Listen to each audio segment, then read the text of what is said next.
No, it's all good. So, so we're pressing record now. So this is episode 16. No, it's not. It's episode 17 of the Camology, the Cambridge podcast. So let's just carry on that conversation. No introduction, Ash. Let's just get into it. So we were just talking about. Tell us what we were talking about your podcast and it being. Yeah. So my podcast is number 2 now, which is mad, Dan, because like if you think about like when I first chatted with you, like when we first started, like I'm looking at my garden now thinking it was sunny. I got your details from Rich and I just started doing a podcast. I was literally like, and I was like, I don't know what's going to happen with it. I quite like it. Yeah. But yeah, now it's now ranked number 2 in personal branding, which has blown my mind. So is that number 2 on iTunes in the UK? How does iTunes in the world? So bloody hell, man. Yeah, I mean, don't be wrong. Like, it's good. I'll give it like one of these where it's absolutely brilliant, but it's such a micro niche. You know, so it's a micro niche. Yeah, yourself with Cambridge. You know, it's a micro niche podcast. So I did that on purpose. I picked a niche that I was like. So I was on a podcast that's just come out today when we're recording this, and he's like ranked 20-ish within the digital marketing space. Yeah, that's a lot more people. Do you know? It's like getting on the country charts as opposed to the top 20 UK charts, but still pretty good. And the guy that I beat, who was second, is amazing. So I was like, yes. I won that number 1, but I don't know if that's possible because the number 1 is she's very, very good. She's a big YouTuber in Australia. So what can we give her a bit of a name check? Yeah, her name is I know the podcast called the Game Changer Podcast. Let me find her name. Her name is Erin. Yeah, Erin something. Okay. But I tell you what, I did listen to one of her episodes, and she's very, very good. But let's go back. So she is very good, but you're better. So let's go back because so when we first chatted, so that was bloody hell. That was March time. That probably earlier. Yeah, it might even have been earlier. I think maybe end of February. End of February when the world was normal. We weren't in lockdown, were we? I think we weren't in lockdown when I first chatted to you. And so, where were you at that point when we first connected? Where were you at with your podcast? Oh gosh. So when I first started, that was then when we first chatted. This podcast that's out now had only literally been in kind of the making. It had only just started. So I was interviewing people left, right, and centre. But I didn't know why. Do you know, like even me and you, like chatting, like people were going chat to this person, chat to this person, chat to this person, and I was like, yeah, sure. That's how me and you, like, it was one of these random calls where we're like, hi, Richard said I should chat to you, and you're like, yeah, he said the same to me. So I was doing that, and I just was interviewing. Do you know what happens? I was interviewing people live in a Facebook group. That's how me and you were. So I was interviewing people 3, maybe 4 a week, like loads of people. Anyone who wanted to be interviewed, I was just, let's do it. And that was January, February time. And then I started researching more about podcasts. This way, I started researching more about it, and I thought, okay, if I was to create a podcast like properly, like because I was doing these ones and they were going out, and they were really well in the community. People liked it in the community, in the Facebook groups. But I was thinking, with a podcast, it's a mass distribution thing. You know, it's around the world, and I was thinking, using my kind of marketing experience, and I was thinking, okay, so if and I mean you've chatted about it before, we're both dyslexic, and I was like, what would the podcast be that I wanted? Like, that's what I was thinking. Do you know what I mean? Like, what would I want to? And that's actually what I do with all my content now. Is I think, how would I want it? Like, right now, as somebody who's learning personal branding, this is where it took off. Which I was like, what would I want? I'd want something that was a weekly, digestible, less than 20 minutes that I could stick on. So that, and this is something you'd love because of our love of podcasts, which we probably will dive into. is I wanted something that isn't going to take too much time up, though, so I can get back to listening to Joe Rogan. Do you know what I mean? Like, it's that thing of, I was like, I want something that I'm like, it's an actionable topic. Yeah. It's not something that the interviews are the interesting things, but the stuff I was having on, and so I was like, okay, so how do I do it? So I started to like reverse engineer it and thought, okay, well, let's just do that, like an audio book, like talk about it, just me, don't interview anybody. So I didn't interview anyone for the first 10 episodes. I just talked. And I used all the other ones, the interviews. They're on YouTube and they're in the group, and people got a lot of value out of them. But I started to go, okay, these small chunks, and that was in February, pretty much March, February. I released a few episodes in one hit, and it was a very slow climb. Then I just I did start then interviewing people, but I've interviewed very few because I started thinking exactly like what I said. My idea about it was, if they're coming to me, they're coming to me for a very specific reason. 20-minute throwaway content, learning, education, and you should not throw away, but not throwaway. Throwaway is what yeah.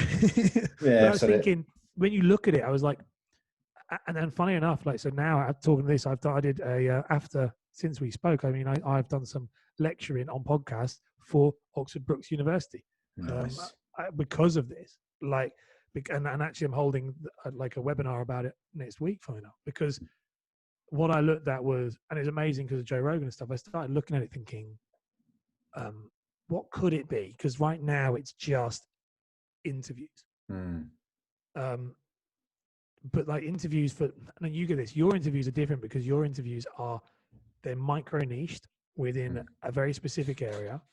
And they're also what I love about your podcast is it doesn't have a direction. It's very like Joe Rogan. It's very conversational. You know what? Because I've thought about it, and I've thought about, well, do I give the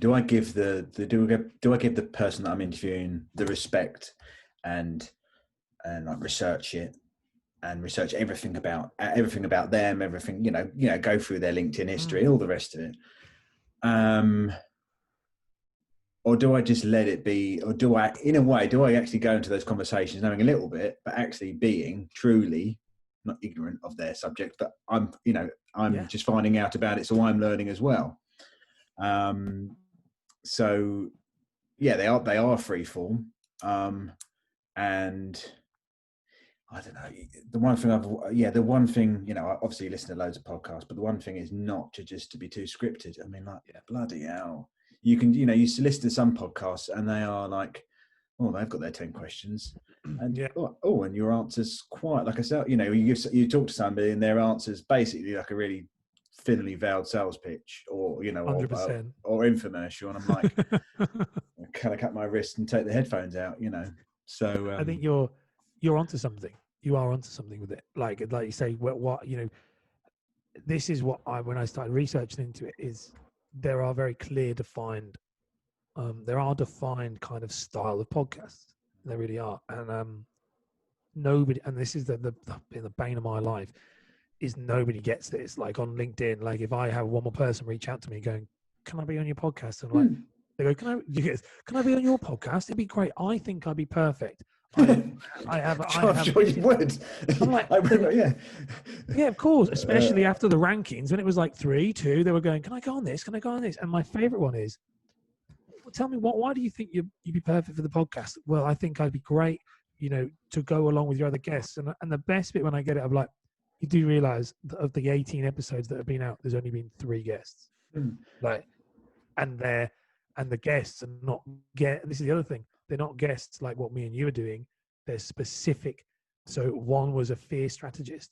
So I brought him on to talk about how to get over the fear of being on camera. I'm not a fear strategist, but I know it's a fear of my clients and the people who listen. So I was like, let's bring on the expert to him to talk about that specific educational thing. It's not, his name's Keith Blakemore Noble. He's a great guy, but I wasn't like going, tell me your life story, Keith. And because that's what you do in these conversational podcasts. That's the difference. It's a conversational and educational and the interview. And I think what I say whether you've done it in purpose or not, you have, because you know a lot. You listen to Joe Rogan. It's one of these things of they're conversational podcasts. I think that the way you don't understand that person is better. When I deal with a client, when I'm working with a client in personal branding, I don't look at their profiles. I don't look at anything, because I want to, because what I'm trying to teach them, and that's what's brilliant with like me and you, is with what you're saying, is that I want to understand who you think you are by putting it out there, because that's what everyone else is going to see. If I research you, I'm going to have a bit more understanding. But as a personal brand coach, as I work with you, I'm going, okay, well, do you know the vibes I'm getting from you is you're consistent, or you're stressful, or you're fun, or you're play. Is that what's the word? Are you doing it on purpose, or is that like that you're doing it? Yeah.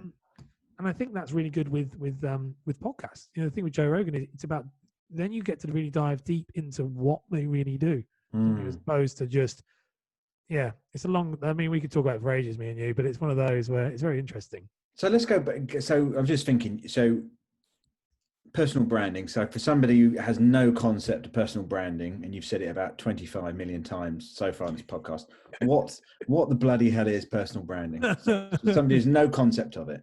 Okay. What is personal branding? Personal branding is the ability to brand yourself like you do a business, and it's just reputation management. So the way I describe it with people is you are making somebody, when you see that someone's think of something, whatever, you automatically think of them. So for example, the best one down the road is that there's a painter and decorator in Cambridge called Jason Kirby. Don't know if you've ever heard of the guy. Yes, bloody hell, he's everywhere. He is, isn't he? He is bloody every part of his. He's got advertisements on roundabouts. He's got his 4x4. Absolutely, Kate in his livery. Good on him. Yeah, so he's everywhere. You talk about, so he literally lives down the road from me. He literally lives down the road, and that's what we talk about Camology. I'll use that as a perfect example of what is personal branding. So Jason Kirby, I've never met the guy ever. He literally lives down the road. I've never seen him. I have recommended him as for painting and decorating business when I was in finance and property loads of times, because I have seen him. We drive past him, we make a joke. All of that is personal branding. Personal branding is, I associate painter and decorating with a person. So that's and you can create this however you want. It's not actually as woo-woo as people realize. It's a method. And Jason Kirby, whether I know him, like him, I don't know the guy, but I've simultaneously now in my mind webbed the idea that because I've consistently, this brand touch point has just seen me every single time, painter and decorating Jason Kirby. And the fact that you say it's funny because Cambridge, it's everywhere. To the point where me and my wife joke about it. We'll go, Jason Kirby, Jason. But the thing is, if I met Jason, my mind would blow. I'd be like, oh my God, you're that Jason Kirby guy. And probably people listen to this, some of them probably know him because he's so well known. I mean, he's literally painting a house next door right now. I've never seen him as one of his painters, but that is personal branding in its essence. I mean, obviously I can go very deep into it, but that's a really good contextually relevant. So I can understand it. So perhaps it's associating, just so I can understand it. Associating biodiverse. If somebody thinks about biodiverse gardens, then they think about me. Is that it? I'm not trying to. Okay. Yeah, no, you're right. So what it is, and we've done this for centuries. We always do. I'll try not to be too wordy, but human beings are cognitively lazy. In other words, we're lazy to think. We don't like to be fully informed. This is where it comes from. Yeah. So we don't like to be fully informed. We don't like to know everything. If we did, we couldn't, and this is the best experience. You ever had this experience where when you're thinking about something, all I'm thinking about is Donald Trump now. I'm sorry. That's all I'm thinking about. Sorry. I can't get there in you that go. man. Good personal brand or bad personal brand. Yeah. So we're cognitively lazy. You ever had this thing where you have a breakup or something, and all of a sudden all you can hear is breakup songs everywhere. And, Yeah. and that's because our brain limits 80% of what we're looking at. And then we hone in on the things we need, we want, are relevant, whether we're angry, not happy, whatever it is, whatever's relevant to our life, we hone in on it. Now, the thing with personal branding, so what that is because we're cognitively lazy, as much as we love to be, and my whole slogan and thing is, you embrace your own individuality. Because we love to do that, that's a difficult ask for some people, isn't it? Oh, it's as soon as you said that, I had shivers. Oh yeah, it's very hard. I mean, it's very hard. But that's what. So the idea of personal branding is, to me, like, for example, this is great for you, like, Dan. So for you, I will mean one thing to you, because we pigeonhole people because we don't have enough time to. So you'll have swimmer mate, your rugby mate, you're this mate, you're that. You have them. You pigeonhole them. Yeah. And we go, and I love it because people go, no, we don't. I do loads of different things. I'm like, yeah, you do. And to you, it's really important. But to your friends or even your work colleagues or the people who meet you, it's not. And so this is where I talk about reputation management. The whole idea that I teach people in personal branding to do is make you know me for the thing I want you to know me for, not the thing you. If you leave the narrative to write itself, you have no control over what other people think of you. But if I want people to know, and this is how I've got the podcast. So I want you to say that again, please. If you leave the narrative to write itself, then you can't control what other people think of you. But if you take control of the narrative, you can control, to a degree, what people think of you when they see you, and then ultimately what people think of.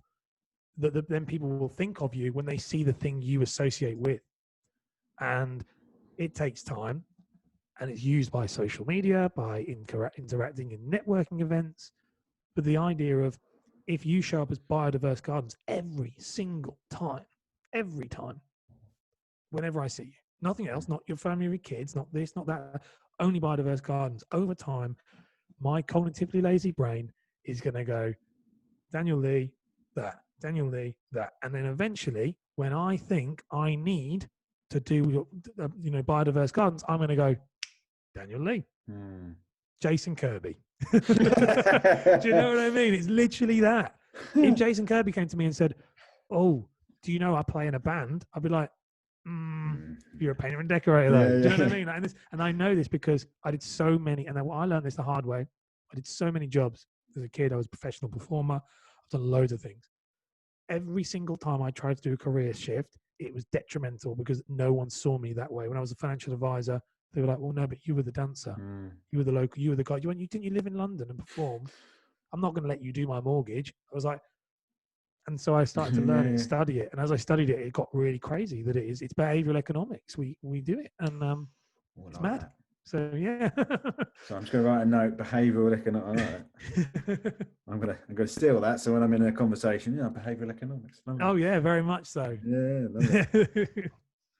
love it. love it. So okay, so that's the sort of ethos behind personal branding. But some of that came up because I follow you, of course, and we kind of touched on it earlier, but it's why, you say you're making the content, but why? And I think that's something that came up for me recently, but tell people why you kind of make your content, and why you, perhaps from where you're talking, you kind of reevaluated what content you're putting out, and of course I can go into that. So your why. So there's a theory. That is a totally selfish question, because I had a massive epiphany with why the other day. So I'm asking the question so I can answer it, basically. But that's the whole idea for the podcast. You should literally, that's what literally the one I was on yesterday, the one that came out today, that was on Friday that I recorded it. He was like, how do I improve my live video? And I was like, okay. So we started talking, and he said, I'm going to be honest, I just want to know for me. I said, I don't really care about what anyone else is thinking. I said, that's fine. I don't mind. So to talk about the why. So this is stuff I've been kind of learning. So there's a theory So to go like the top level. So there's a theory by a guy called Simon Sinek. Simon Sinek has a theory called the golden circle. Mm.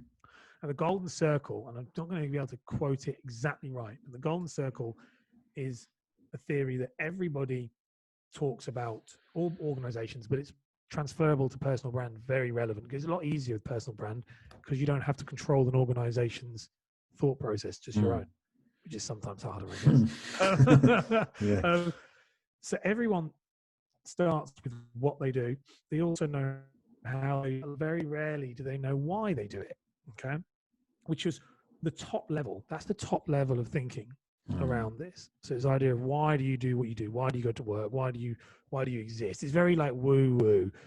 Now I was really believing this for a long, long time. It's very good. It's very good. However, it's very woo woo, but sorry to talk over you, but yeah, go for it. How many people do you see, you know, they don't even understand their why? It's just literally, well, they've just fallen into something and it's, I'm just doing it and I'm making money or making some money or this feels like habitual. So I just carry on doing it, mate. Most people. So it is woo woo. So it is woo woo because I'm very I believe in that type of stuff. When I found my why, it changed my life. But when I started, and I joke with my clients with this, it's very top level. Like it's very top level. You need to go deep to really fully and this is why I said on the video, which I'll dive in with you guys. You need to go deep and really become a scholar of this mindset, as opposed to just watching a TED Talk video with Simon Sinek and going, yeah, that's great. I understand that now. And every corporate business now goes, this is what we do, how we do, and why we do it, which is good. Don't get me wrong. That's the first step. But what I started to do with this was I tried to meditate, but my brain goes everywhere. So I was like, okay. You know that feeling? So I was like, so it bounced everywhere. So I was like, how do I create mindfulness in my life without and purpose in my actions without meditating in a weird way? So I started to look at this thing, and this is what I do with all my clients, and it changed my life, is using this golden circle theory on everything. So not just the bigger picture, but do you know why you do everything? And I had to do this in my own content, going back to and exactly what we said about why I set up the podcast. I started to look at every single thing through this lens of the golden circle. So what is it? How is it? But why do I do it? And what I did when I did that was I started to go, okay, I'm making the podcast. Why am I doing it? Well, actually, I'm making this podcast because I want to educate people who are like myself in this. So all of a sudden, this podcast had a purpose. So not just I want to do a podcast because I like podcasts because that's my why, but actually I was like, it has a real driving force. And the motivation is a fleeting thing, but when you have a cause, a purpose to make it, it worked. Yeah. So all of a sudden, my podcast had a real meaning. So I made it. And I looked at my other content and I was making live videos. I'm doing it again now, but again with this why lens. But I was making live videos. I was interviewing people. I was creating content every day. Didn't know why though. I was just doing it because I saw other people do it. So I was like, other people are doing it. If they're doing it, I should do it. Yeah. And actually it was wrong. And so then I started doing it again. I sat down and I was like, what? Okay, so why do I, one thing you said motivation is fleeting, but it's that driving force behind it. And then you said it's the education, that deep need to educate, and that that sounds like education is why. Yeah. Like you get this as a dyslexic. I don't know if you get, so for me, education motivates me more than anything, because the way I'm talking with me and you are talking now, if you had told my 14-year-old self that I knew that I could know this stuff, I wouldn't have believed you. Yeah. And I think that's because the school system wasn't set up the way to tailor to someone like me or you, where if you couldn't, not read, but you know what I mean? Like, and I think that's the education is really important. Yeah. There is nothing like it's weird. It's not weird, but it's, when I've over the last throughout my professional life, I've always gone to like CPD events. So Yeah. Always gone, and then you come out of those events, whether it's a formal event or it's a a masterclass given, and you're on cloud nine. Do you know what I mean? You've just sucked in all that information, and you're flipping hungry for more. Do you know what I mean? Oh yes. It's just it's just. Do you know what I mean? Oh gosh, yeah. There's nothing there. For me, there's nothing like it. No.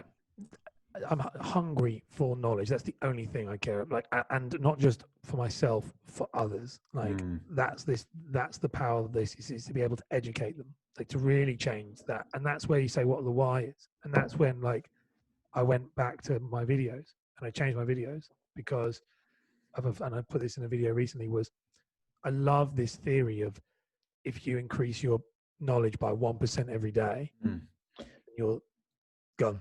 So but I saw that video, and that was. I'd be lying if I said I watched all your videos from start to finish. Don't worry, you're not supposed to. You can talk about that a bit. but Ash, where were we? So we were talking about the 1%. We're talking about the 1% video. Yes. And that was a massive thing for me. So those little bits of content, I think that's what you're getting at. There's little bit of bite-sized content will work for individuals at any specific point.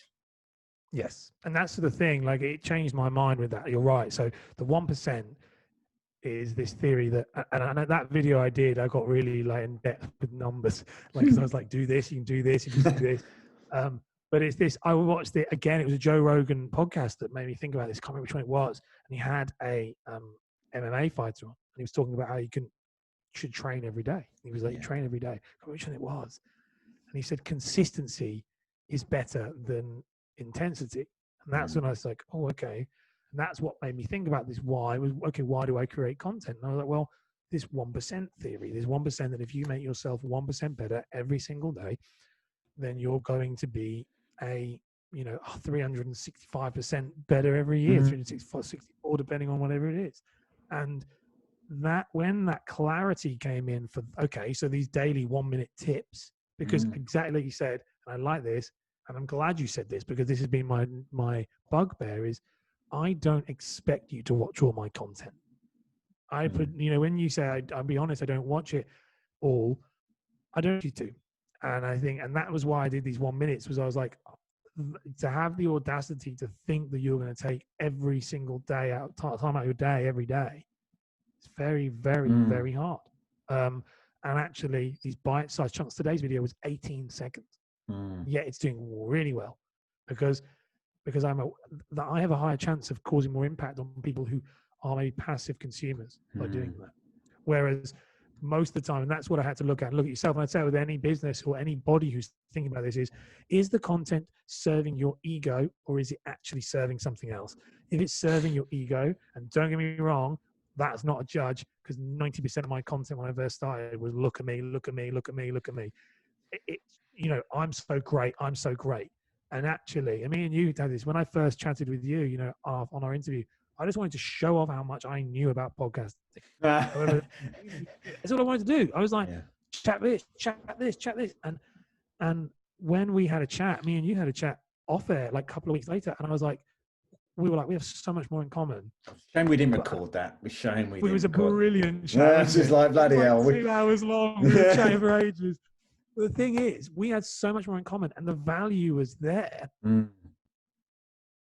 Once I allowed my ego to get out of the way, like instead of going, you're a podcaster, I'm a podcaster, you don't know about this, I know about this. And actually the truth, and that's where I say about this. So, and I'm quite, flip flops falling off. I'm quite. The transformation has happened over this time. When you talk about these whys, is I look at everything through this lens now. Why am I creating? Why am I talking to you? Why am I having my food? Why am I think about why all the time. Created mindfulness. I don't get in arguments because I'm like, why would I want to argue with you? What's the point? That's a big. Whereas, go ahead. No, there's nothing. I was going to ramble on. That's so, a good point to take it on to someone else. As well. No, I just thought I thought about that because I guess there's got to be some part of it being the ego, because again, you're recording yourself. We're recording this. There is a bit of there is a bit of, oh, I've put a video up on Yeah. LinkedIn, and there I am, I'm talking. Oh, and I've just checked, I've got 243 views. Well, I know that because I counted just before I came on. So there's a bit of that, isn't there? Because you can't 100%. But you're right. It is trying to think about why am I having this conversation? Why am I putting that 2-minute clip up? Am I doing it because I looked really cool when I asked that question, or was the answer sincere enough that might help somebody? And I think I think one will flex between the two. Yeah. Sometimes you'll be feeling, I don't know, insecure and a bit vulnerable or whatever it may be, and you're thinking, I need an ego boost, sod this, I'll put this video up. I think the hardest thing with it is an ego thing is not a bad thing. That's the problem with, but you should, like, it's that whole thing of when someone says, oh gosh, I used to get it all the time. I used to be a fitness model back in the day, and they go, oh, you think you're really attractive? I'm like, I know I'm attractive. That's not like, if I don't think it, no one else is going to think it. You've got to have self-belief. But the truth about it is again, knowing why. Like, so if I am talking to you or anyone and I'm trying to show off, why am I trying to show off? So that's my thing. It's all again why. If it is, if you're in a room and you're trying to impress the room, that's fine. Then you know why. But it's I think me and you chatted about this when we talked about a lot of the self-help gurus and things like that, is I love this saying, which is don't piss down my back and call it rain. Like, don't pretend it's something else. Don't tell me you're trying to add value to me when you're actually trying to show me how great you are. You can do both, but they have to be unapologetically genuine. If I'm showing off, all of the best people are showing off and adding value because they don't hide that they're showing off. Joking aside, we love Conor McGregor. Whether you like him or don't like him, we allow him to show off because he's not hiding it. Yeah. Whereas it's the people who pretend like that's self-serve, like serving everyone else, creates this disconnect of trust. And I think I see it all the time. Right. I mean, that's that. Oh, dear. I mean, it really gets to me because I consume a lot of media, and you see people advertising stuff, and you see people, advertising sort of, click through to this masterclass, and it's just like, this free masterclass, but it's not free, and you're not giving any information, and you are basically, I can see a bit of NLP technique, and you are using NLP technique. You are what's the sales phase? You're creating a scarcity and all this. All these tricks, and it's like principles of influence, isn't it? I know, and you're just like, I'd rather you just said, "There's the value. The course is going to be £10,000 because I believe that doing this course, you can actually get 20 grand, or there's a return on investment." Don't say it's one thing when it's blatantly another. You aren't flipping anybody. And I'm saying this because I get annoyed because I'm a bit of a sucker. I call it. I'm a sucker. I'm a salesman's dream. I agree with you with that. I think someone said to me, I put my prices online. I always put my prices online for my program. To that point, I actually stupidly I fell for one thing yesterday and bought a £100 toothbrush. Could you believe that? That's. I do believe that. I do, because I do the same. I do the same. I would like. That's the problem. Like, I chatted with someone yesterday and I said this about it. I was like, the thing I believe in is it should be black and white. You know what I mean? Like, if so there are clear defined lines as to where I make my money. I know. So I've got a webinar, funny enough, happening on Wednesday on how to do your own podcast. Nice. There's no ulterior benefit. There's a benefit for me. The people who join my personal branding group, which means I have more people who can watch my free live content. That's the benefit. That's why I'm doing it. There's no sales on it. No one even knows. The best thing I always find, I don't tell anybody about what I do. I tell them that I'm about the topic, but it's only when someone actually reaches out to me and says, I'd like to work with you. What do you do? That's what usually, and that's the point when I go, okay, let's have a Zoom call. Let me tell you. Mm. I'll tell you what I do. But I think up until that, and it's served me well so far because I don't like these like sign up for this. I don't have a mailing list. I don't have a mailing list because I'm a dyslexic guy and I hate writing. So I'm not going to make an email Yeah. list. And if I have one more marketer tell me you need to have an email list, I'm like, no, I don't. Why? But then That's the best bit. Why? Yeah, but but again, it's. I often think, there's so many marketeers out there who say you must do this, you must do that, and it's just like everybody trots this stuff out without actually thinking about it, in my opinion. But it comes back. It comes back to where can you, and these are not my words, but it keeps ringing true time and time again. Is how can you keep adding value? How can you keep adding value? How can you keep adding value all the time? And that's really hard. That's the hard. It's the hard. How can you keep educating? How can you keep giving new pieces of information? How can you just go for the sales pitch? That's the. Do you know what I mean? It's hard. Yeah. Well, that's the thing. Like that. That's what I work with people on is identifying that it's not as hard as people think when you know where to look. And that's the thing. Like I say, the daily tips. It's anything. Or someone like you, biodiverse. Like I don't know anything about that. So anything you tell me, one little thing will expand my knowledge in what you do. One little thing. The problem we have, and this is what I said, the problem we have is that I see lots of phone after client. That's why when you were calling me, I was on a call with the client. The thing we were going through is, I was like, she said, well, what do I talk about? I said, she's an insurance broker. And I said, you've got the Aviva literature on your desk. I can see it. Talk about that. She said, it's like this thick. I was like, it's this thick, this literature. I was like, talk about that. Oh, but no one wants to know. I said, they do, because they don't know what it is.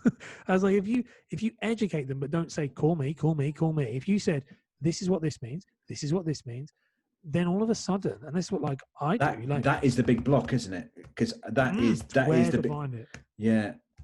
Because you do, I think we can all fall into the gap that nobody give a monkeys about insurance documents. Nobody give a monkeys about painting techniques.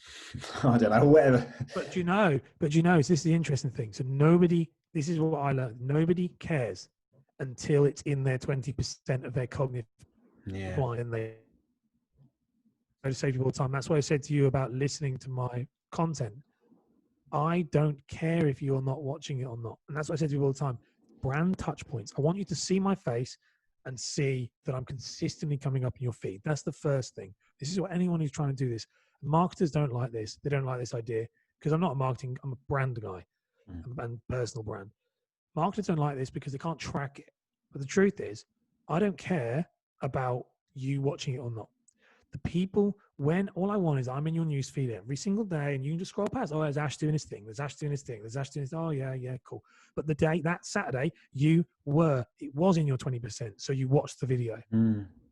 If I hadn't done that, if I hadn't done that content, you wouldn't have watched it. And you probably wouldn't have watched it if you hadn't have seen my videos multiple times, even though you didn't watch them. And this is what people don't get is it's not about what you say. It's about appearing. It's building trust. People need to consume 4 to 6 videos before they trust you.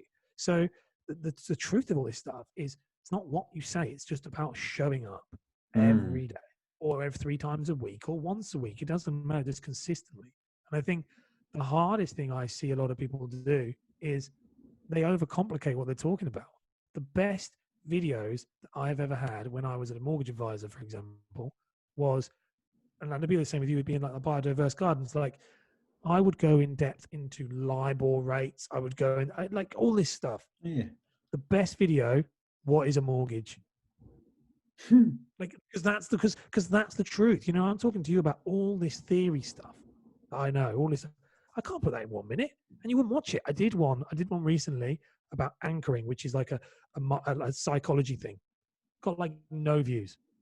Did one today about make sure you're with people who are a bit arrogant and can debate with you because it's going to make you better. Fine, because it's the truth. It's relatable, and I think if you started talking to me about the tiny little thing, why you use this material, why you do that, what you design, what does that process look like? Consumer friendly, consumer facing. And I think that goes right back to, as me and you, as I was saying to you earlier, with you need to get your ego in check. When I brought you on the podcast, I don't need to tell you how much I know about it because it's irrelevant. It's only relevant if you said to me, Ash, can you help me with the podcast? And then it's like, okay, let me show you. But otherwise, doesn't matter. All the best people don't show off; they just give the basics. Yeah, that's true. Yeah, I'm laughing. mad, Well, I'm laughing because I'm just thinking about the people that that kind of do show off, and it's just like, oh my god, what's the phrase? They're peacocking. It's peacocking, Yeah. yeah, definitely. But then this is the other thing, when you do show off, and so it is showing off is a real thing. But like when you do show off, well, I don't know. Like when you do, don't hold yourself back. You were stopping yourself from saying something. Yeah. Yeah, What I was going to say is like when you do show off, but you've been doing it in a genuine way, and you have a real reason to show off. It's fine. It's okay. But this is the problem with it: is a lot of the showing off. It's just insecurities. I'm insecure, so I need to make sure that you don't see that. But then people obviously do, isn't it? They see it straight away. You can spot it straight away, and you see it, and that's the. Like I joke about it. My wife thinks it's funny. I meet people and I go, that girl, whatever. So they've got identity crisis. She thinks it's weird. I say they've got identity crisis. She says, why is that? And I say, because it takes one to know one. And I'll tell you, it takes one to know one. I said, and I've had 4.5 years, 5 years of going, not even that, longer than that. Who the hell am I? So now that I am comfortable, I'm comfortable understanding that you will not know who you are. And it's about, because I don't know who I am. But it's about understanding to accept that you don't need to know who you are. You just need to keep being you. So where do you sit in that sort of that line between peacocking and then perhaps showing kind of in your content your kind of vulnerability or the fact or let people know that perhaps you don't know everything and it's part of a process? Because part of me thinks that one should be, people by people by confidence. So you must know everything about every subject that you're involved with, and there's no room for learning. There's no room for vulnerability. When in reality, that's bullshit. And none of us know everything about everything. None of us know everything about our subject. Yeah. Do you know what I mean? And I've often thought, it makes me think a lot about, do you be this ultra confident figurehead that everybody goes to because you know everything, you're a complete expert, but then, like I say, at the same time, that is just being dishonest, and we can always learn new stuff. So where do you kind of sit on that line? I think I'll probably sit in a similar place to yourself, I guess. So my line with this is, I do not ever think, so expert does my head in, the word expert does my head in. Because expert means that it implies that now it falls, I use the word a lot because it falls into different archetypes and things. However, it implies that you know everything, as you said. And I'm not a fan of that because I don't know everything. I learn, joking aside, but the tips I teach people on my daily tips, I usually research them that day. Like I don't know what I'm talking about that day. That's my learning tool. That's how I learn. Nice. I think that a lot of people, some of them obviously I do know, but it's fermented in a different way. I look at it a different way. I think that I worked for a company, local company, in a state agency. I won't know their names, but the guy who owned it was very much. We had multiple debates about this because he would say, "Well, I believe in showing weakness. I do believe that it's okay to show weakness. I think it shows vulnerability.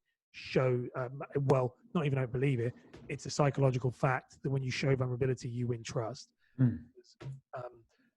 So I think you should show that. You should be real. You should be real. Now, there's a big thing with this is you allow people to fill the gaps in. That's the thing I would say. If you allow people to fill their own gaps in, they will come to their own decision around you. So you don't need to tell everyone you're the expert. If you talk about the stuff or a lot of things, they will just fill in the gaps and go, Ash is the expert. If you're constantly telling me these things, I think it can cause, it does the opposite effect to me. Good people don't like I will joke all the time, the good people don't tell you they're good. They just are good. Mm. And I think that people buy from people is very true. They do, but they do buy from people. It's that no like and trust. It's all the old adages that you hear. And again, with all of this stuff, it's not that, like I say, with the personal branding, what I love about it and what I love with the whole thing with it is none of this stuff. Like even when I'm talking to you now, you can see your brain going, it's not new things. It's just looking at it in a different lens. It's going, oh yeah, we were taught this, but actually, if you look at it this way, it does Mm. make sense. And I think it's a similar thing with that is that the old, in my opinion, the 80s corporate sales environment is dying, but it's still there. There's still the dinosaurs who still teach you that it is rah, rah, rah, ultra confident, ultra male, definitely alpha Yeah. male, peacocking. But the honest truth is, if you turn up to me, like this is the thing I say to you all the time, be you. Be you. Now, okay, be you within that frame. You don't just tell them your life story. But biggest thing with this is all the time, it's about a disconnect. If I saw, and I say the same thing, if I bought a ticket to my favorite band and saw them live, yeah, Mm. and you love their album and you see them live and they're shit, how awful is that? You know what happens? And it's like you don't like them anymore. Your trust is like this, they fall. Yeah. You feel lied to. You Mm. feel like, what's going on? However, when you see that, and this is what I say with everybody, so like when you see that band and they're bloody good live, even better, Mm. you go and you want to listen to their music over and over and over again because you're like, God, how great! Listen to this. Could you imagine how good they are live? This is no different in anything we do. If you are an expert and you say you're this expert and you don't know what you're doing, loss of trust. If you are positioning yourself as a specialist, someone who does this day in and day out, a scholar of your craft, then you don't know. It's like, I don't know this, but to tell you what, I'm going to go and look because that's always good to learn new things. That's going to elevate you beyond this middle. They're going to love you for it because they're like, Daniel's going off. He's looking at this stuff. He's not stuck in a fixed mindset. He's in a growth mindset. Now, Ooh, I like that. I like that growth it's mindset. mad, isn't it? It's but mad. it is just that push and pull, though, isn't it? Because it is, as you're saying that, it's like, you do. Oh God, but I don't want to show any sort of vulnerability because you've got to. I just got to know everything, and I find it's a big thing. It's a big thing. Yeah. It's hard, but this is the thing. Like you. But So sorry, again, I'm going to talk over you. I'm sorry, but then then I'm thinking in my mind about people I've met through business, and it's just like, we know, we can sort that out. Yeah, I know everything. Yeah. Oh, yeah, totally. And you think, oh, God, you're just flipping, not a liar. It's not. I was going to say you're a liar, but you're just not. I don't think you're viewing the situation in a sort of a rounded way. That no, you don't know everything, and to a certain extent, we're all making it up as we go along. all of us are. Like, oh my God. I think I had something really interesting happen to me last week. So they've got this new client. Well, it's a new client, and I signed them up, and I had no idea. They connected with me via LinkedIn. So this is something to show. They connected me via LinkedIn. They put a post out on LinkedIn and said, we are looking for someone to help us with branding. That was it. They weren't my connections. I didn't know about it. I hadn't even seen the post. Didn't even know it existed until they told me.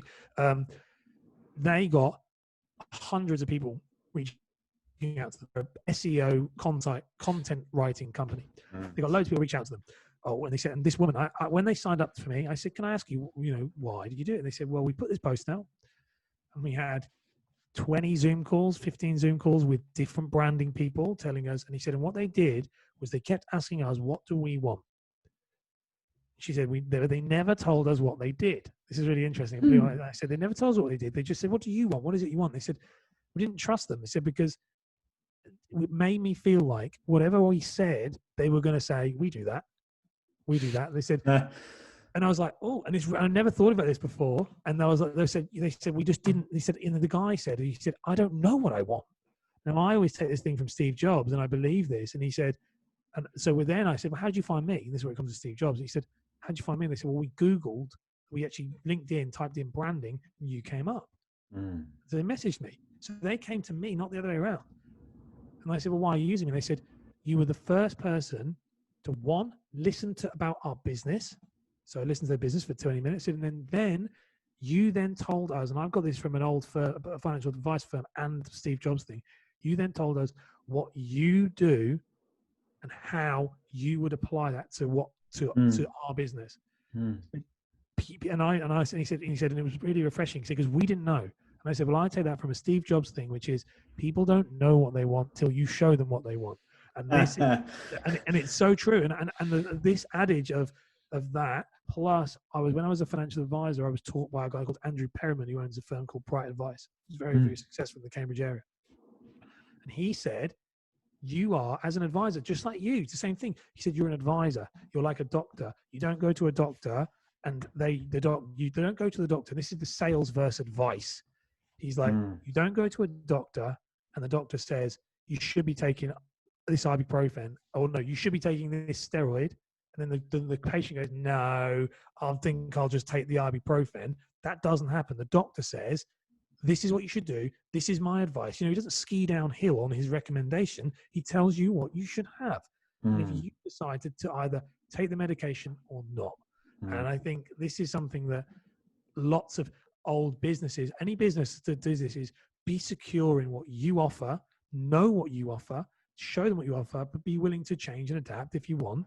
But the client doesn't know. Now you say about winging, the client doesn't know what they want 99% of the time. And it blows my mind, but it's this old sales trick of,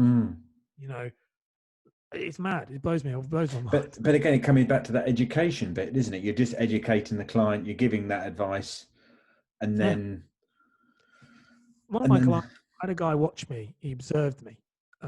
I said, "Can I bring him in on the call?" Because he's like a bit of a protege, lovely guy. Leon, his name is. And at the end, he said to me at the end, he said, "You said at the end of that whole," I said, "Never in pitch it. I show them what I do. I show them my program. I show them the mastery program. And at the end of it, I say, is that the type of thing you're looking for?" And he was like, "Oh, that's mad. I can't believe you said that." And I was like, "What do you mean?" And he was like, well, normally I've been taught, do you want to buy it? And I was like, no, I said, because if it doesn't fit them, yeah. You turned to me as a garden person and you said, is this the type of thing?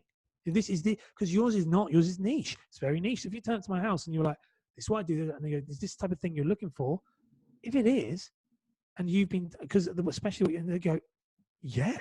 Or you go, no. And at which point, you don't want to be working for somebody. And I said to Leon, you don't want to be working for someone who doesn't get your vision. Otherwise, you're just doing it for the sake of it. Yeah. Mad, really. Like, it's a crazy way of looking at it.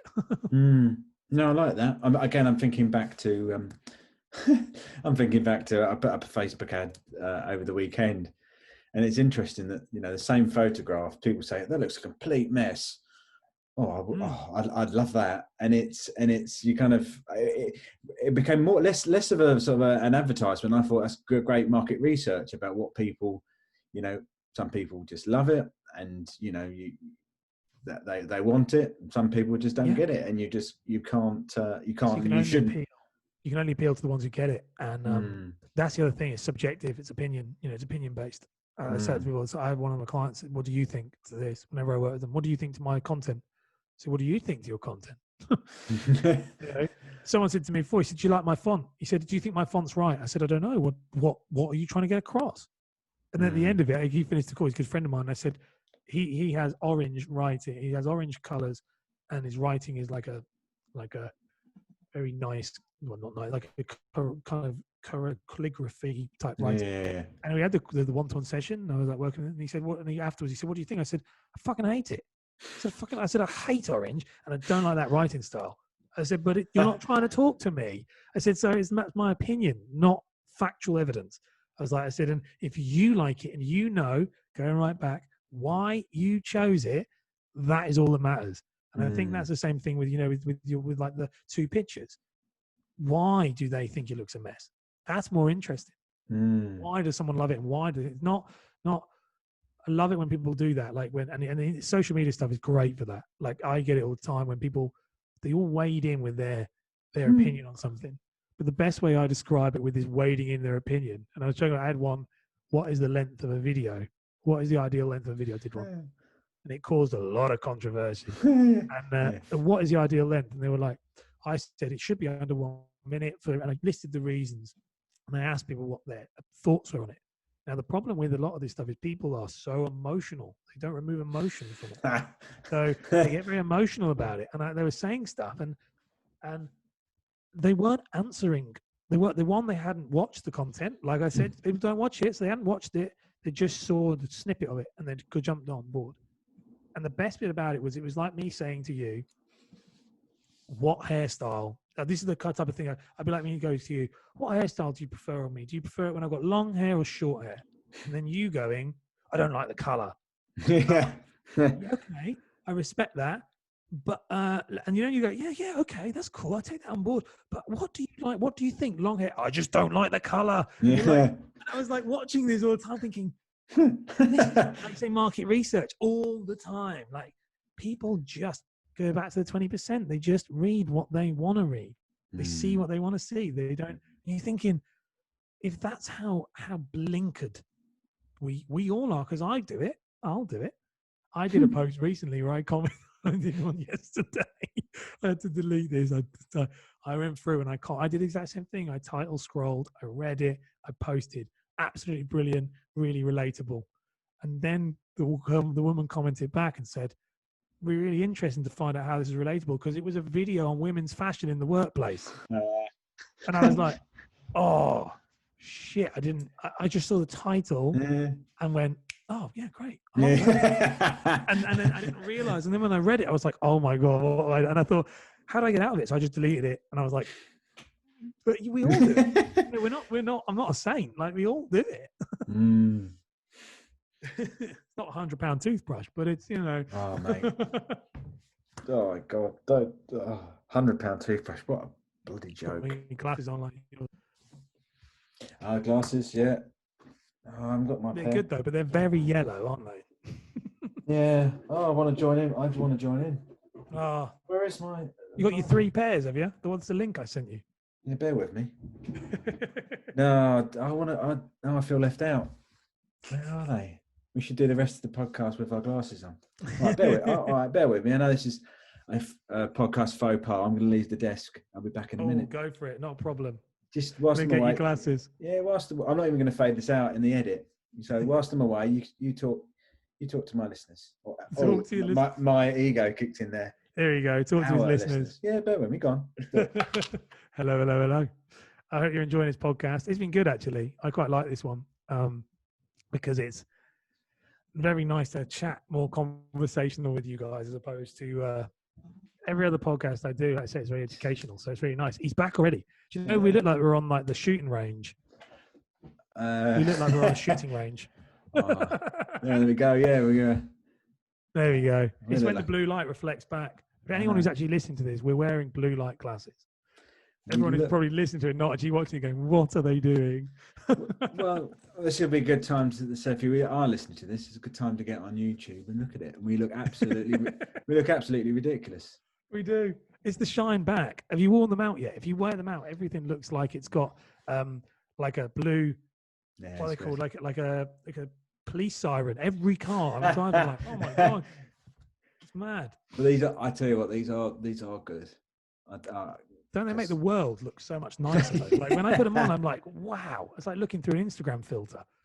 Everything is just clear and lovely. And then I take them off and I'm like, oh, it's really dark and shit. I know. It's terrible. Life's awful. Life's great. Life's awful. Life's great. The difference that what I like with you is that there's no, and that's what I do. I was really excited when you said, oh, you finally bloody invited me on. But I didn't know whether I'd like. Cause you hadn't, but it's not fun. It's funny because I'm quite black and white. And I didn't know whether I'd gone. No, I'm not having you on because I've made some story up in my head that I only have. I don't know. Like I'm trying to. I don't know why. I think I just forgot. I don't know. It was funny, but like I was excited for this one because I do like different ones. I've got another one next week, but most of the time, as you say, they're more question based. They're more. We have this question. What do you think? But I know whenever me and you chat, like off air, it always gets very because you're on the same wavelength. So you see things it's not even a similar way. It's your own way, but it's a nice way of looking at it. It's nice because it creates exactly what I said. It creates proper discussion. So a lot of people are scared. The thing I like about talking with you, Daniel, is you're not scared to challenge the status quo. You're not scared to challenge the thought beliefs behind stuff. Whilst that comes to mind, again, it's just trying to have if your intent's right, so it's not having that filter. So if I think of something because I'm only thinking about it because I actually want to learn more, and if I don't want to offend anybody, but if I think that I'm smelling a bit of bullshit, I want to understand, A, is it BS? Two, where's the kind of truth behind it? And I don't want to let these things go because I don't think it helps anybody. It doesn't help me. It doesn't help the other person if A, they're deceiving themselves on a particular subject, or B, they're downright bullshitting themselves and me, and then we can try and find a bit of truth in it. I think that's the hardest bit. I mean, that's something you go back to the why. Like I just live my life by this thing because it's that thing exactly that is. I'm not a judgy person. I don't judge anybody's lifestyles of any choice, any chance. But I like to understand why. That's it. As long as I understand why. So if someone says to me, "Gosh," you turn around and say to me, "I'm a porn star." That's cool. Well, do what you want.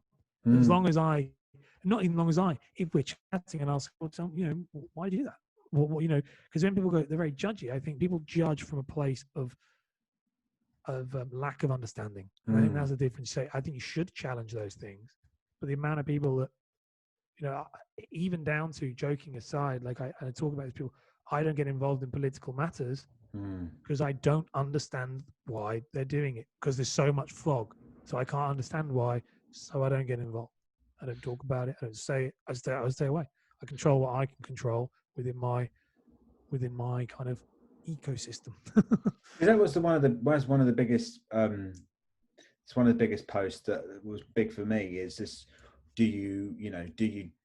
How much do you challenge people? How much do you challenge people? And I look at that little thing inside me again. This comes back to the filters. Is you see LinkedIn posts, you see Instagram posts, and it's like nobody wants to flipping challenge anybody. It's like, lovely. That's great. This is beautiful. And I said, and I just have that feeling. You just want to sort of say, who benefits from you saying, "Oh, beautiful, beautiful." Yeah. The classic Instagram post, isn't it? Oh, that's beautiful. Well, why don't you just say, so we can both learn? Why don't you say, well, that part's beautiful, but what's happening in that corner of the picture, which is a bit naff? Why is it naff? Not because I want to say, oh, that's naff. That's naff. Yeah. Because I want to feel good about myself. Why is it naff? Or I actually think your evaluation of that, I don't know, somebody's giving some information on I don't know, mortgages or whatever it may be. And you said, well, is that entirely true, or can we just go into it a bit more? I think that's good to do. So the one I did with that video about the challenging, that came off after this one about the video length. Because I got a lot of challenge, and I got some great people in there that challenged me on it, and they've become quite close. I like them, and don't get me wrong, they, in some areas of depending on the why. See, that's the other thing, they don't understand why I'm making the videos of the 1% and all that stuff. But someone sent me to a video that was talking about pattern disrupts and how actually staying on a video for about 2.5 minutes is better because serves a purpose if you know why you're using it. And I learned that, and I was like, from that one post of me posting that and me getting in a debate, definitely a debate, not an argument, not just like a debate discussion with these two videographers. They did see my side of things, but I also saw their side of things. I now left that day, I felt like I'd done 15 rounds with Mike Tyson, but I was better because I understood. And that's the same thing. I had a guy today, I commented on his post, I liked his video. He went back and looked at mine and he said, "I love your videos. They're really, really good." He said, but he called it like a unique video personalization, something, the UVPP. He was talking about saying, and he said, if you look at someone like Gary Vaynerchuk, or Dan Locke, you talk of these two guys, said they have a unique thing. He said, I think your content's very good, but it lacks a unique Now, I shouldn't take offense by that. I don't take offense. I used to. Yeah. I don't take offense by that now. I've looked at it. I'm going to look into it more. This guy's very good at what he does. I look into it, and then I'm the person who judges whether or not that's right or wrong. But if he went, "I love your videos, Ash, they're great," it has no benefit to me. He pumps that ego up, and that ego, whereas with him doing that, I might look at it and go, "Do you know what? Like, I hate subtitles on videos. I hate subtitles on videos because of a dyslexic. I just can't. I don't read them. Yeah. Pointless. But I listen to what other people said, and I put them on my videos to better. Like, and I speak. And that's the thing. I think you've got to be not precious with everything you do. And I think that you say that you don't challenge enough, and we're so scared of offending people. We're so scared of what it would look like on social media, what it would look like in the real world. And the honest truth is, that's how you become good. It's that iron sharpens iron. You call my BS out. Like, if you call my BS out and I don't think it's BS, if I don't think it's bullshit, I think it's right, and you call it out, but you change my mind, then it's, that's brilliant. I did a post today about it, about the pigeon. My pigeon post today, which is literally the same thing. I don't know if you saw it. So I literally, and I'll put it in your podcast, it's quite a funny quote. I love this. This quote has rung true of me for years. I read it and I was like, this, and it might relate to you. So I put here, do you consider other people's point of view? A growth mindset is needed if you want to become a thought leader or influencer in your space, because you've got to be open. Constantly open to challenge and debate will allow you to become a stronger and smarter person. I always remind myself that I never want to be the pigeon.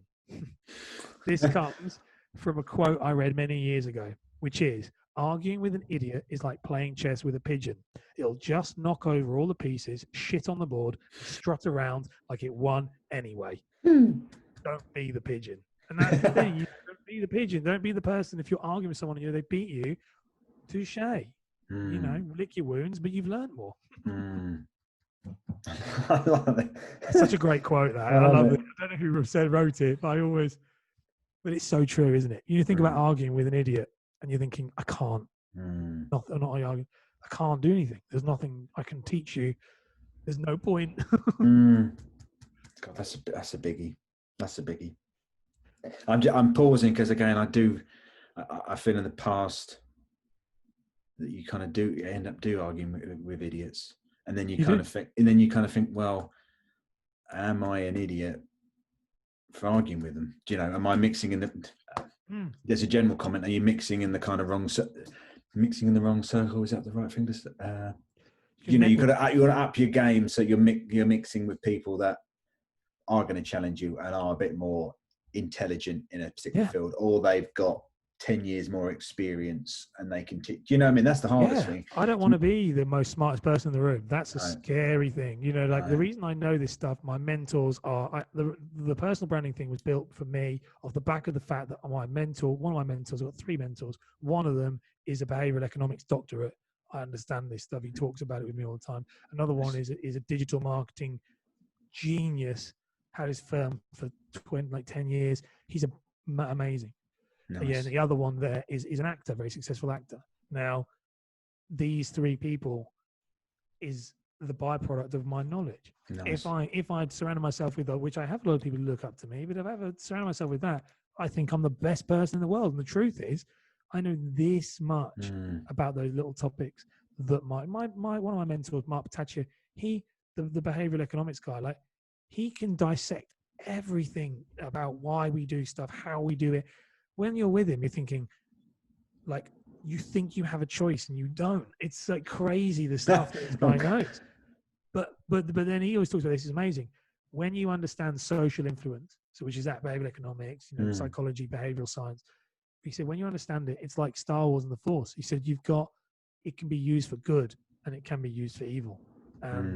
You see it everywhere, and you can't unsee it. The rule of 3s. Everything works in 3s. Everything, our brain works in 3s. We like 3 bullet points. We like the good, the bad, the ugly. The wild, wild west. And when you start looking, you're like, oh my god, it's everywhere. And it's why the most successful people. It goes back to what we're talking about with the pigeonholing. All this stuff I learned from him. This is the issue. This is what's set me apart. Is combined marketing knowledge with this psychology knowledge that they don't like to mix them, and then combine it with a really unsecure guy who has no idea who he is, and boom, there we go. But again, I was thinking about as you were talking, I was thinking about.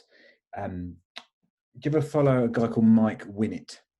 I like Mike Winnett. Yeah. So my mentor knows him. He's He's, or not him, but the real guy. yeah. Oh, sorry. Yeah, I got that wrong then. His alias is Mike Winnett, isn't His he? alias is Mike Winnett. Yeah. Yeah. And His real name is though. God knows. But he he had a series of podcasts, and he had somebody on about people in business, and it's when you hire people in business, you hire somebody that knows that is better than you or knows more than you. 100%. And I don't know why I mentioned that. Yeah, so kind of the insecurity thing, and you want to surround yourself with better people, and that really stuck with me. That you kind of you're making you're kind of making hiring decisions in your business. It's almost like you don't want somebody to know less than you because you're micromanaging them. You might have to micromanage them. You want somebody just to be better than you, make you feel a bit, God, he actually knows more than me. But it's going to better you, and it's going to better the business. All of the best business people hire, like, you're right, like, you don't need to. I think that's the hardest thing, like it's leave your ego out the door. It's right back to ego. The whole thing is ego. If you control your own ego, everything else is a piece of cake. But the hardest thing is, I'm not good at this. I joking aside, like when I spoke to you in February, I'm a different person now. It's an ongoing strategy, never changes. It's being present and aware that what do I want? And I think you're right with that. Like, and that's where you're also surrounding yourself, being prepared to, like a growth mindset, like I say, is this idea that I listened, I stress that I listened to a lot of Gary Vaynerchuk. I don't anymore, because my knowledge compared to what the stuff he's teaching is more, not than him, but because of the content he produces is for like a beginner's level. And I think that's something that people need to realize is when you start to, if you want to become a master at anything you do, you need to not be emotionally attached to the people you originally listened to. Gary Vaynerchuk, I absolutely love him, but when I listen to his content, I'm like, this is really basic. So you have to constantly be upgrading, but like to the people you're listening to. So now I listen to a lot of psychology audiobooks. I listen to loads of this stuff. If you told me that 3 years ago, I wouldn't have even understood a word they were saying. So we all have our stepping stones, and that's the same with me. That I'm a personal branding coach for business owners and startups. But if you're a massive corporate, I'm probably not your guy, because we're going back about not fake it till you make it. My experience right now has not swelled to be able to do that. And I think that's the other thing about, you're saying about being the expert and everything, going right back to what we said before. Know what you're good at and know what you are striving for, but don't jump too quick. I think that's the other thing. I'm gonna have to call it a day soon because I've got a call. I'm looking at this thinking, I've got to get ready. No worries, Ash. So do you want to just give sort of the closing note on this podcast? Where can people find you? Give us your socials. Go on, run us through. Of course. I mean, so it's been brilliant chatting to you. I've loved it. Absolutely loved it. So people can find me. Best place to find me is LinkedIn. I've realized that now. I'm on all social media platforms, but LinkedIn is the one. There is also a Personal Branding 101 Facebook group, which is more of a community group. And I have my podcast, which is the Personal Branding 101 podcast, which is number 2. It might be number 1 by the time you listen to this. Who knows? Probably not. I'll help you. All my listeners, I'll push you up. Push it up. If you do, go like and subscribe to that. But yeah, that's the best place. So really, it's for me. It's LinkedIn, Facebook group, and the podcast. And I mean, anyone who listens to it, I'm always happy and I'm always friendly, and I'm always happy to chat and answer any questions. Good old boy. Nice one, Ash. Top man. Do you soon, mate. Cheers.